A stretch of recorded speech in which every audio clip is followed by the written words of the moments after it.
talagang gigipitin at pipiliting magbago ng kanyang statement. Bakit? Para nga naman, hindi madiin ng kanilang amo. Di ba? Nako. Tapos ituturo si VP Sara Duterte. Hindi ito. Kasi baka sabihin ninyo, napaka-imposible naman yan. Hindi ho imposible. Ito nga magtataka ka nga dito. Tingnan mo ito ha. Ito. Papakita ko sa inyo itong picture na to. May papakita ko sa inyo. Kasi eto, apakalinaw. Kung maalala ninyo, yung kaso kay Revilla, wala namang nagsabi doon kung hindi si Bernardo lang, si Yusek Bernardo lang. Walang ibang nagtuturo kay Revilla kung hindi si Yusek Bernardo. Si Yusek Bernardo, siya ang pinakamaraming nakulimbat di umano sa flood control, di ba? Tapos, ang nangyari, sa dami niya, may paiyak-iyak pa siya. Bigla niyang itinuro si Revilla, tapos biglang nag-apply ng witness bilang witness, state witness. Ito, pakita ko sa inyo. Ayan, no? Kita niyo yan? Nababasa niyo yan? Ito, may relationship to kay Zaldico. Siyam na testigo, bigong maidawit si Revilla sa Bulacan Flood Control Mess. Bigo sila. Ibig sabihin, nasa baba. Mula na magsimula ang pagdinig noong April 6, 2026, siyam na testigo na ang iniharap. Nino? Ng Office of the Special Prosecutor. Gobyerno nagarap ha. Hindi sila Revilla. Gobyerno nagarap. Upang tutulan ang aplikasyon ni Revilla para sa bail. Ngunit, wala ni isa ang nakapagpatunay na anumang koneksyon ng dating senador sa naturang proyekto. Siyam yan. Walang nagsabi na merong kinaugnayan si Revilla. Pero nakakulong si Revilla. Ang malaya at tila bayani ay yung maraming ninakaw. Saan ka nakakita sa Pilipinas ng ganun? Nakakatawa, di ba?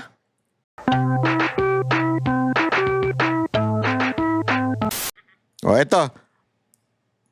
Maganda ito ha, yung paliwanag ni Roque. Kasi si Roque, alam naman natin, international law. Ang alam niyan. So, magandang pakinggan natin itong komento ni Roque. Magandang araw po sa inyong lahat. Ang pinakamalaking balita po ngayon ay di umano, nahuli daw po itong si Zaldico dyan po sa Czech Republic. Well, kailangan naman po ngayon pag-usapan natin ano bang katotohanan at ano bang mga fake news. Una siguro sa katotohanan ay si Zaldico ang kaisa-isahang testigo na nagsasabi na ang korupsyon ay nagmumula mismo sa presidente. Yan ay sinabi niya dahil nung siya ay chairperson ng Committee on Appropriations sa Kamara de Representante, nagpasok ng 100 billion na insertion si presidente. Hindi lang po yan, no? Sinabi rin niya na siya mismo nag-deliver ng 25% ng 100 billion or 25 billion kay presidente mismo. At ang mga pwedeng mag-corroborate dyan ay yung mga text messages ngayon na linabas at unang isinapubliko ni Congressman Leandro Leviste, no? Ayan. So, hindi natin masasabi na kwentong kutsero na parang kay Madriaga yan kasi merong mga corroboration. Ang inaantay lang natin yung katapatan sa bayan at katapangan nung maglolo na Bersamin na sabihin nga ang totoo nang malaman natin kung totoo nga ba at mako-corroborate ang sinabi ni Zaldico. Pero sinabi rin ng mga 18 Marines na sila mga pinag-utusan ni Zaldico para mag-deliver ng sangkatutak na pera. At alam naman nila kung saan nila dineliver at kung kanino dineliver ang mga salaping ito. So, pwede rin yan ma-corroborate. Pero ngayon po, ang balita ay naaresto na ba si Zaldico? Well, ano na naman ang facts at ano na naman ang fake news? Ang facts ay siya ay nasa Europa. Ang fact ay meron siyang Philippine passport.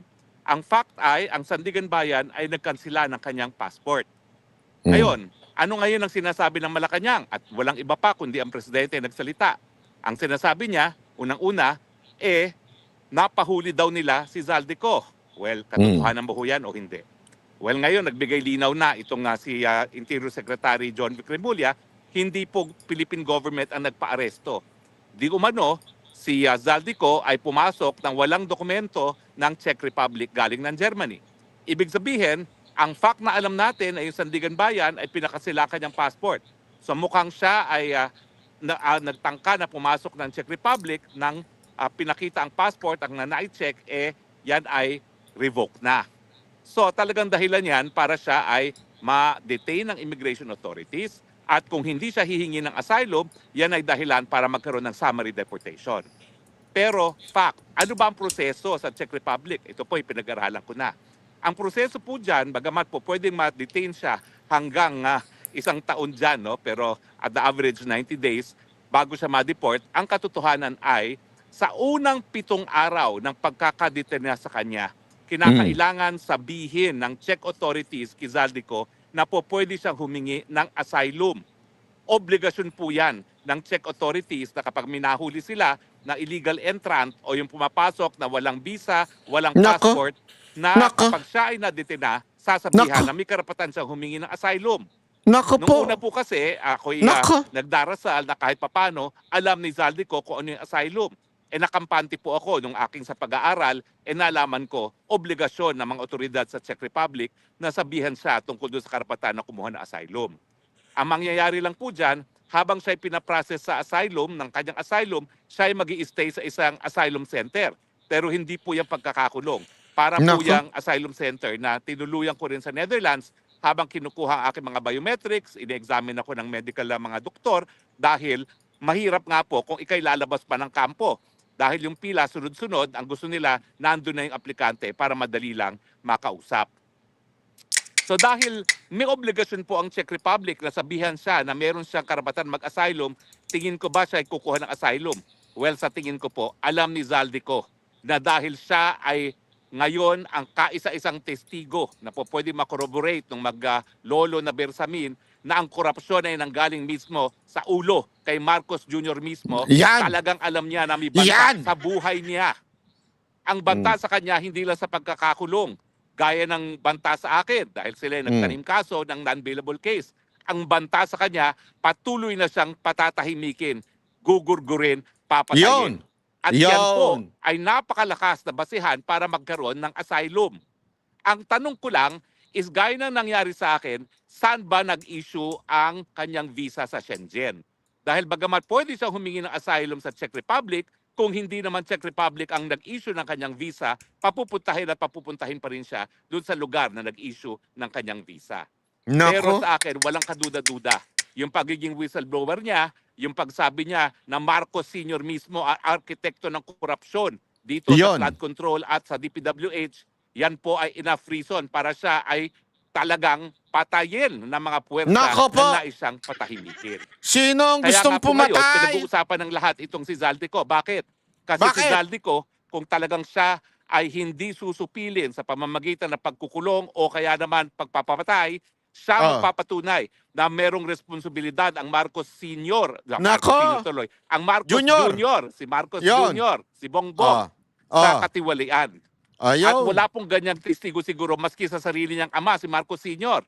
Napaka-importante po ng testimonya ni Zaldico. Kaya naman, bagamat hindi ko sinasabi na wala dapat siyang pananagutan, ang katotohanan, kung wala ang testimonya ni Zaldico, mahihirapan tayong maparusahan ang Marcos Jr. at ang kanyang pamilya.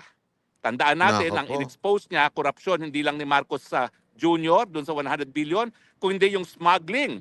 Smuggling pati sa pagkain na ginagawa ng First Lady Di Umano at ng kapatid ni First Lady Di Umano.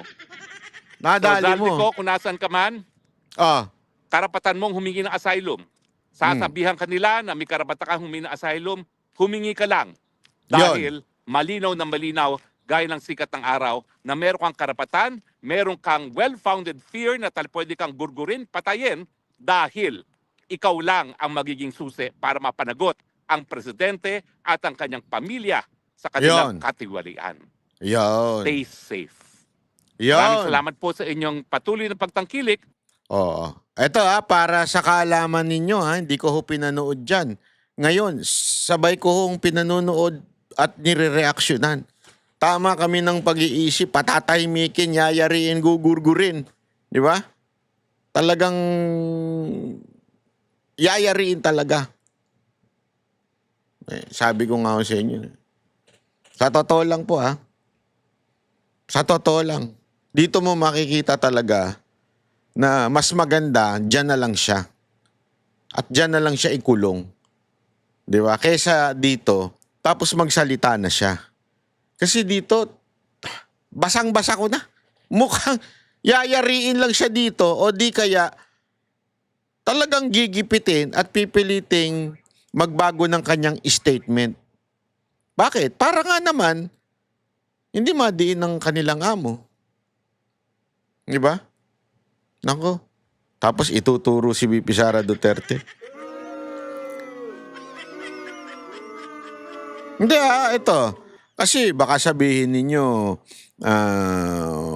napaka-imposible naman yan. Hindi ho imposible. Ito nga magtataka ka nga dito. Tingnan mo ito Ito. Papakita ko sa inyo itong picture na to. May papakita ko sa inyo. Kasi eto, apakalinaw. Kung maalala ninyo yung kaso kay Revilla, wala namang nagsabi doon kung hindi si Bernardo lang, si Yusek Bernardo lang. Walang ibang nagtuturo kay Revilla kung hindi si Yusek Bernardo. Si Yusek Bernardo, siya ang pinakamaraming nakulimbat di umano sa flood control, di ba? Tapos, ang nangyari, sa dami niya, may paiyak-iyak pa siya. Bigla niyang itinuro si Revilla, tapos biglang nag-apply ng witness, bilang witness, state witness. Ito, pakita ko sa inyo. Ayan, Kita niyo yan? Nababasa niyo yan? Ito, may relationship to kay Zaldico. Siyam na testigo, bigong maidawit si Revilla sa Bulacan Flood Control Mess. Bigo sila. Ibig sabihin, nasa baba. Mula na magsimula ang pagdinig noong April 6, 2026, siyam na testigo na ang iniharap. Nino? Ng Office of the Special Prosecutor. Gobyerno nagarap Hindi sila Revilla, gobyerno nagarap. Upang tutulan ang aplikasyon ni Revilla para sa bail.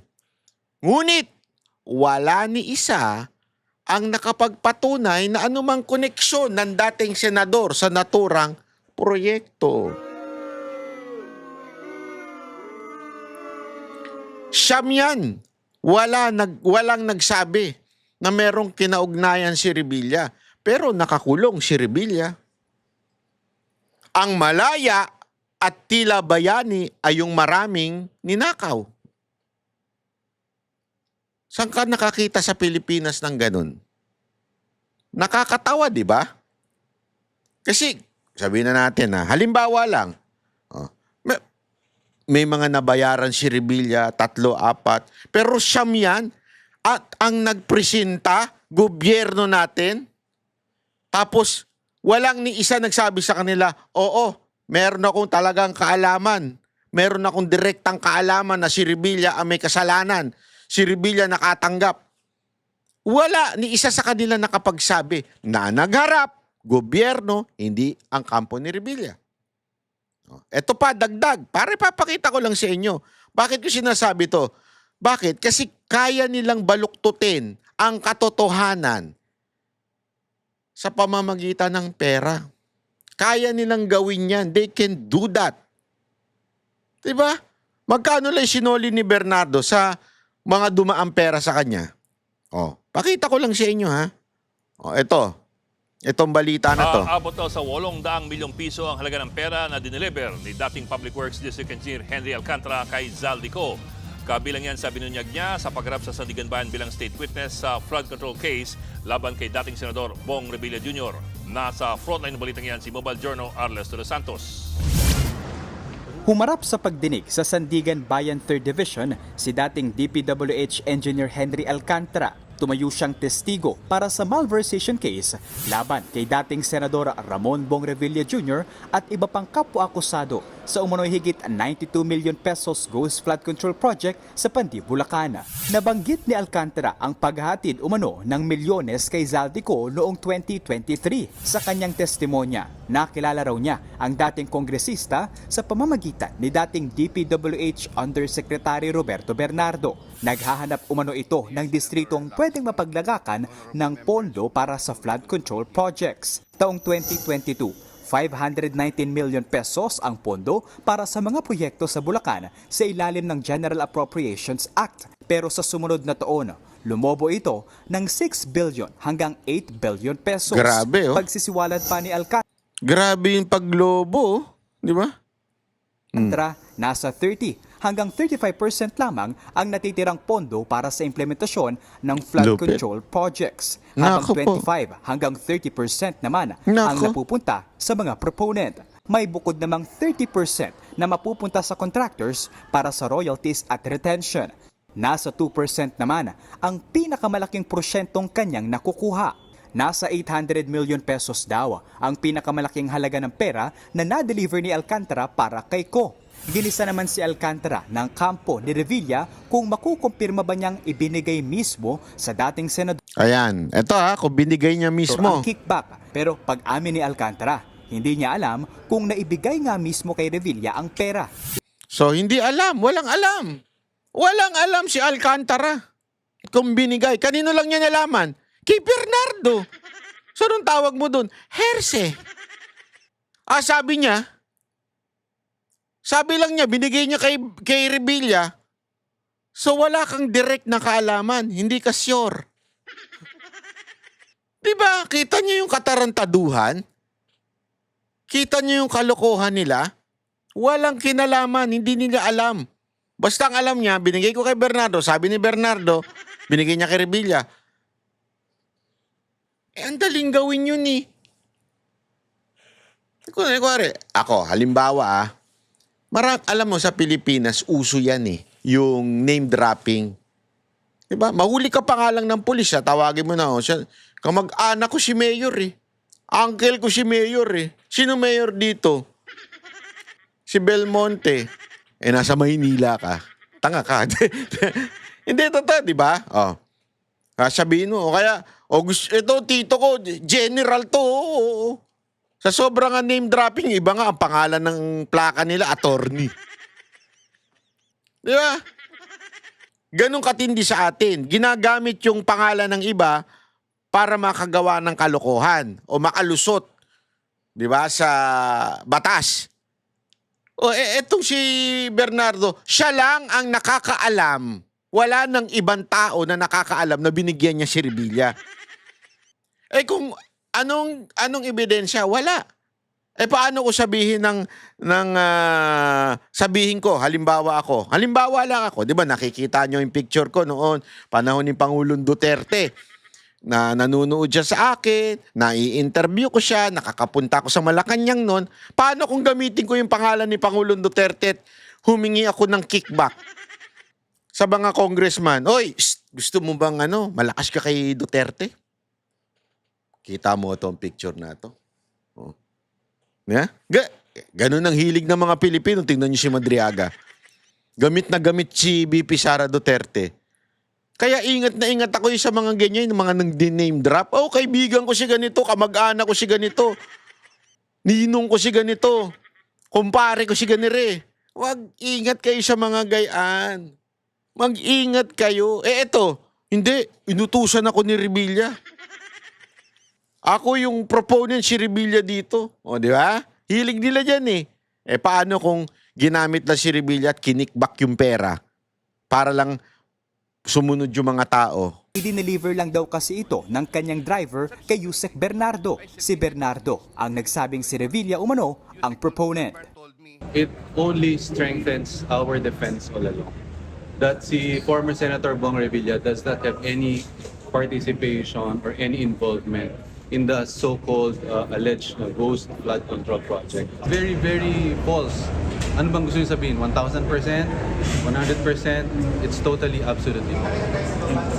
It's Sa absurd! tanong kung saan galing ang pera, sabi ni Alcantara, ito raw ay galing sa mga kontratistang nag-advance payment umano sakaling lumusot sa national budget ang mga proyekto. Pero itinanggi ni Alcantara na siya mismo ay dawit sa anumang ghost projects. Pinagalitan pa nga umano niya ang mga empleyado sa Bulacan 1st District Engineering Office nang malamang non-existent ang flood control project sa Pandi, Bulacan. Kasunod ito ng revelasyon ni Pangulong Bongbong Marcos sa kanyang SONA noong nakaraang taon. Sa tansya ni Alcantara, mula 2022 ay nasa 10 hanggang 15 beses na nag-deliver siya ng pera kay Bernardo na suma total ay pumapalo ng 1.7 billion hanggang 1.8 billion pesos. Nakatakda namang humarap si Bernardo sa pagdinig sa bail hearing ni Revilla sa mga susunod na araw. Nagbabalita mula sa Frontline, Mobile Journal Arles. Ayan, di ba?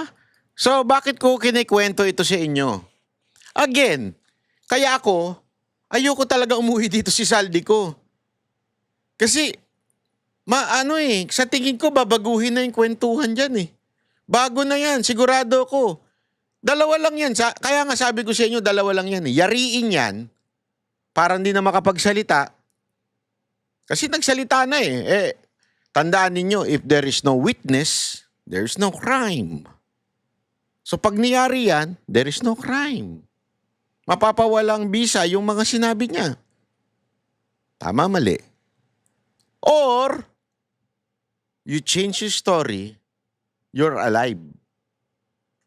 O ano sa tingin ninyo? Kung ikaw si Saldico, anong gagawin ninyo? Kung sinabihan kayo ng ganon. Remember itinuro niya na si Marcos. Itinuro niya pa si First Lady. Itinuro niya na si Romualdez. Sa tingin nyo, safe siyang umuwi dito? I don't think so, ladies and gentlemen. I don't think so. Talagang delicate ang buhay niya dito. Mas mabuting dyan na siya. Dyan na siya at, alam mo yun, dyan siya makulong. Pwede naman siyang makulong dyan eh. Ha? Hindi, ako sa akin, mas gusto kong dyan na lang siya makulong eh. Kasi, at least, ano siya, talagang kahit pa paano, maparusahan siya. Kasi kung dito lang, wala. Pucha. Baka magtayo ng condominium yan dito eh. O kaya maging ano pa yan eh. Di ba, isipin niyo yan ha, baka maging special pa yan eh. Ito ano lang, ito'y pangkatotohanang usapan lamang ito. Sigurado tayo, hindi yan ano eh. Ito pa, may papakita ko sa inyo ha. Kasi, isa pang katawa-tawa ay yung kay ito. Anyway, Sen, ito mukhang puro daw po talagang pasulong. Ito pong pagharap ni Ramil Madriaga. Sino Yan po yun? sa Kamara de Representante. Nabalitaan ko nga. Sa pagdinig dyan, mukhang gagamitin yata itong state witness. Ano ito eh? Surprise witness. Hindi naman surprise, kundi expected naman ito. Ito ho ang pinagkaguluhan ng Kamara de Representante. Pinagkaguluhan. Pinagkaguluhan po. Sen. Bakit? Mukhang... Kasi ako, sa totoo lang, Opo. wala pa akong nakita kahit anong klaseng episode ng kanilang Nababalitaan ko lang. Ganun ba? Hindi ko na Hindi papanood. napapanood, yun nga po. Ano yung salita mo kanina?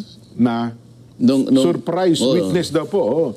Inimbitahan daw po ito para sabihin at Di parang ipaliwanag. ito ka mo, parang Surprise witness nila. may sinabi ka parang ito yung pang surprise ba yung sinabi mo? Opo, opo. Sige. Kasi nga raw ho, Bakit yung surprise? marami daw po itong alam at di umano ay pinagkakatiwalaan daw po ito ng dating Pangulong Rodrigo Duterte at saka ni VP Inday Sara Duterte, Sen. At ito daw pala ay nagdi-deliver ng male-maleta, dapol bag ng salapi sa mga kakilala ng dating Pangulo at ng pangalawang Pangulo, Inday Sara Duterte. Kung surprise witness siya, bakit siya nilabas ngayon? Paano daw po talagang maidiin, makakita ng probable cause? Kasi Tama siya dun eh. You know, kasi hindi naman court eh. Hindi korte yun eh. Kung surprise yun, dapat talaga doon na yun.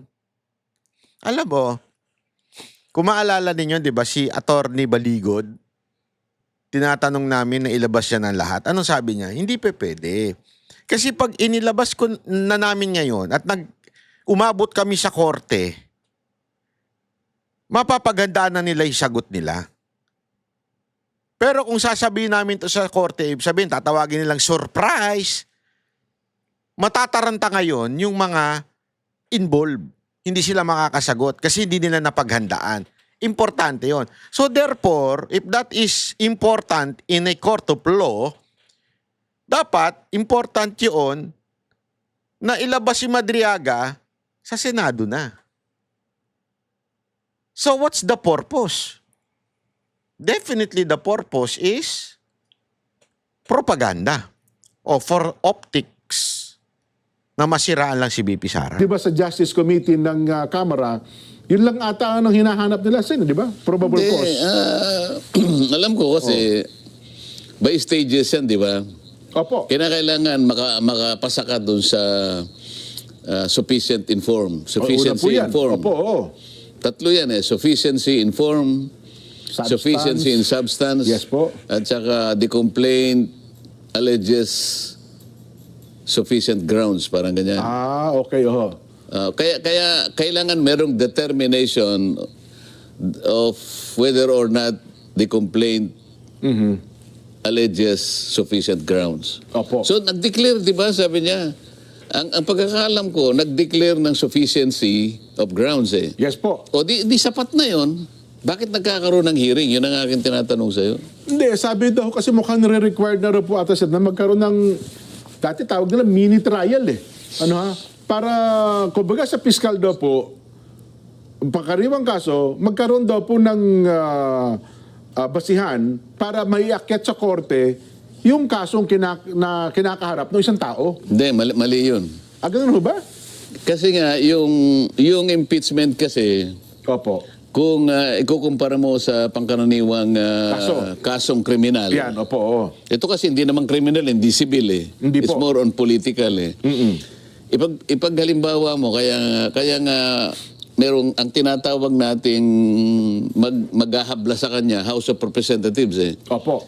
Kaya nga sa setup natin, magsisimula yung impeachment sa House. Yes po, sa Kamara, oo. At pagkatapos na establish nila yung kanilang course of action, kung tutuusin mo sa regular course of action eh. Opo. Sa House naman, articles of impeachment. Sa mga tin, kung ilang pananagutan ang gusto nilang gawing para ihabla siya. Halimbawa, 10 articles. Prosecutorial ito eh. Opo. Kaya nga ang tawag doon sa mga maghahabla, prosecution. Yes po. Kaya sa tuntunin ng House, meron silang i-elect na 11 prosecutors. 11 prosecutors, yes. Sa mga tweet, ang nature ng impeachment proceeding sa House, inquisitorial lang siya. Parang preliminary investigation. Opo. Kapag ka pumunta ka sa piskalya, hindi nagtatrial doon eh. Ganun ho ba? Sapat na sa piskal yung madistinggin niya. Kasi noon, lalo na noon Opo, oo. ang quantum of evidence noon ay probable cause lang. cause. Opo, oo. So masyado siyang mababaw. Na basta naisip lang ng piskal na May batayan ito. Okay ito.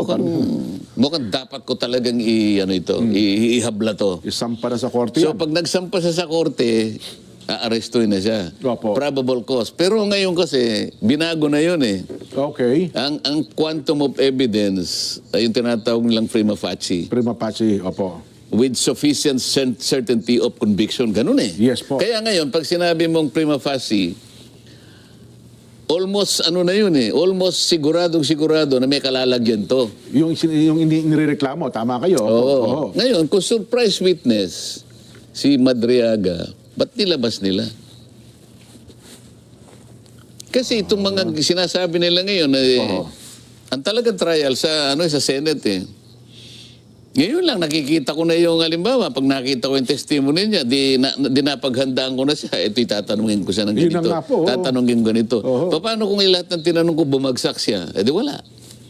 Oo. Kaya nga yung piskal, Ngayon nga, madali na siyang tanungin eh.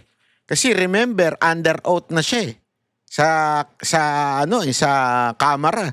So, tatanungin na siya ngayon nung mga kapalpakan niya doon. Nakapaghanda tuloy lalo sila VP Sara Duterte. So, yan yung sinasabing pag ikaw talaga hindi abogado, huwag ka nang magmagaling. Nagmagaling to mga congressman natin Kaya pulpul talaga Pulpul talaga mga animal Nagmagaling mga hindot Yan ang problema Pag nagmamagaling, nadadali Di ba? Oh. Sasabihin niya lang, ikaw ba si Madriaga? Opo. Tetestingin niya lang Oho. Kuminsan ang daming nahuhuli sa piskalya pa lang Piskal, oo. Kasi nung nagtatrial pa ako sa bandang Laguna, Opo. may nauna Pero kasi maliit lang yung opisina, ito muna yung nauna. Attorney Nelson Lubao. Yan. Asan ang ano mo? Sir, wali ka. Asan yung akusado? Asan yung complainant? Ito. Complainant, halika. Sabi ng piskal, Opo. Ito ba ang iyong salaysay? Oho. Ito yung complaint mo? Opo. Nako. Oh. Di ba puro kasinungalingan ito?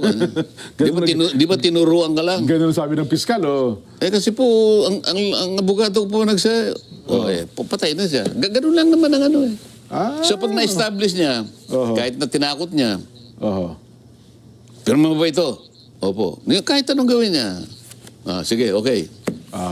Pero hindi siya magta-trial na iisa-isahin mo ng ganyan na wala. Kasi kahit na iminamatweed nila na kasi may nakalagay sa amin dito na mag-hearing kami. Yes po, yun daw Yung hearing na yon sa aking opinion dahil nga nahangga ka lang sa preliminary investigation, hindi ka magta-trial because ang trial proper sa Senado pa rin. Yes po. Kahit nasabihin mo pang merong hearing diyan, yung hearing sapat lamang hanggang sa hangganan ng preliminary investigation. Hindi siya trial para ma-examine mo yung merits nung daladala niyang Siguro ang sinabi niya halimbawa, Kanyang affidavit, ikaw ba si Madriaga? Ito ba ito yung ganito? Ganito ba ito? Pirma mo ba ito? Ito bang taong binanggit mo rito, buhay? Ito bang ganito? Hanggang ganun lang. Pero yung merito nito, para ngayon ay tingnan mo yung kung bastante ang kanyang kredibilidad. Hindi yun ang ganun ba? Hindi yun. Kaya nga sabi ko, kung ito yung star witness, para halimbawa gamitin nila, against Vice President. unang-una, preliminary investigation lang to Tapos ang quantum of evidence, sabi ko ngayon prima facie, nung tinatanong ata siya, balit-balita ko lang naman wala namang corroborative evidence Sana man lang merong independent evidence gagamitin mo para yung statement niya totoo. Para walang ganoon Mukhang siya lang po ata. So bagsak siya. Babagsak siya doon sa quantum nung certainty of conviction. Kasi kailangan admissible, kailangan corroborative. Paano mag-admissible meron daw checking Opo, yun. Isa pa yun. May hindi na nalabas ang cheque. Ito nga yung sinasabi ko, dito pa lang, lilitaw na yung bakit sila nagpakadalubhasa na ilabas ito kung ito pala yung kanilang pambato? Hindi, pero Sa akin lang naman, Kung wala man daw po mga corroborative statements, baka naman daw po sa mga dokumento, mga hawak nitong papel.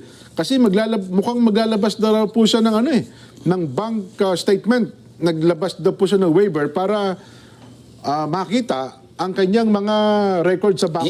Hindi nga ganun ang tuntunin ganun ba? Kahit nasabihin pa nilang nakalagay sa rule namin kasi hearing o kaya trial. Opo.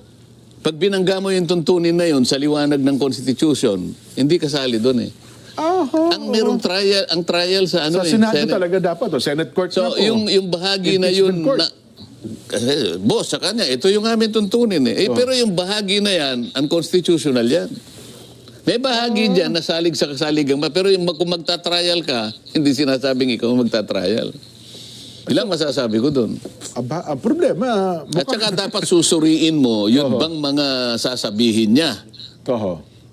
Yun ba ay patungkol doon sa mga naka-identify yung mga yung culpable violation of the Constitution. Yes po, Kasi yung mga complaints baka naman hindi babagsak doon. So dapat piliin mo lang, alin doon sa pinagsasabi mo, ang pwedeng mag-qualify na impeachable offense. Oho. Hindi lahat naman ng offense kasi impeachable.